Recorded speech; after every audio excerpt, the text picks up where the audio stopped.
Hello everyone, welcome to my channel.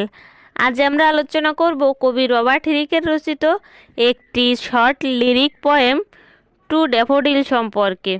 এটি একটি short poem যেখানে পোয়েট হিউম্যান লাইফকে ড্যাফোডিল ফুলের সাথে কম্পেয়ার করেছে।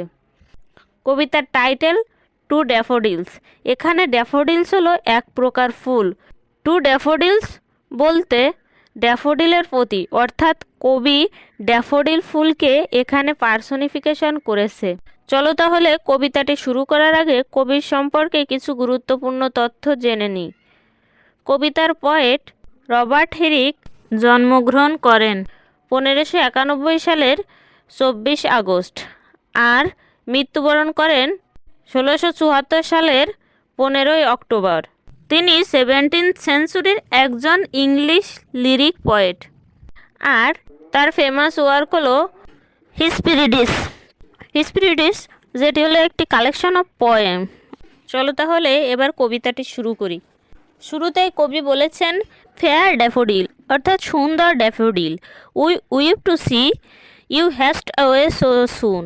প্রিয় ড্যাফোডিল ফুল, তোমাদের দ্রুত ঝরে যেতে দেখে আমরা দুঃখ পাই।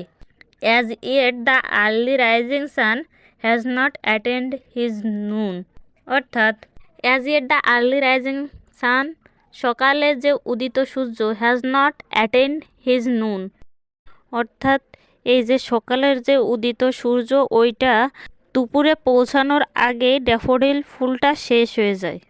এস্টে এস্টে, থেকে যাও until the hasting day has run, অর্থাৎ দিনটা শেষ হওয়া পর্যন্ত থাকো।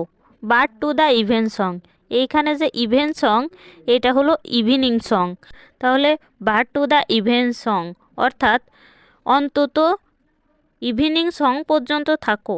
And having prayer together we will go with you, এবং আমরা একসাথে প্রার্থনা করব এবং আমরা তোমার সাথে চলে যাব। We have short time to stay as you, আমাদের জীবনও তোমাদের মতোই সংক্ষিপ্ত। You have as short a spring, আমরা বসন্তের মতোই শর্ট, অর্থাৎ এই যে বসন্ত এখানে স্প্রিং দ্বারা কিন্তু কবি মানুষের যে যৌবনকাল সেটাকে বুঝিয়েছেন। As quick a growth to meet decay as you or anything, অর্থাৎ আমরা খুব দ্রুতই বেড়ে উঠি, আবার খুব দ্রুতই মৃত্যুর দিকে ধাবিত হই। অ্যাজ ইউ তোমার মতো, অর এনিথিং আর অন্য সকল বস্তুর মতোই। We die as your hours do and dry away like to the summer rain, আমরা মরে যাই যেমন তোমাদের জীবন কয়েক ঘন্টার ভিতরেই ফুরিয়ে যায়, অর্থাৎ গ্রীষ্মের বৃষ্টির মতোই যা খুব দ্রুতই শুকিয়ে যায়। Or as the pearls of morning dew, অথবা সকালের শিশিরের মতো। Never to be found again, যা আর কখনোই খুঁজে পাওয়া যায় না। এই কবিতায় রবার্ট হিরিক মানুষের জীবনকে ড্যাফোডিল ফুলের সাথে তুলনা করেছেন। তিনি দেখিয়েছেন যে যেমন ড্যাফোডিল ফুল খুব দ্রুত ঝরে যায়, তেমনি মানুষের জীবনও খুব সংক্ষিপ্ত। তো আজ এই পর্যন্ত, সবাই ভালো থাকো। ভিডিওটি ভালো লাগলে লাইক, শেয়ার এবং কমেন্ট করতে ভুলবেন না।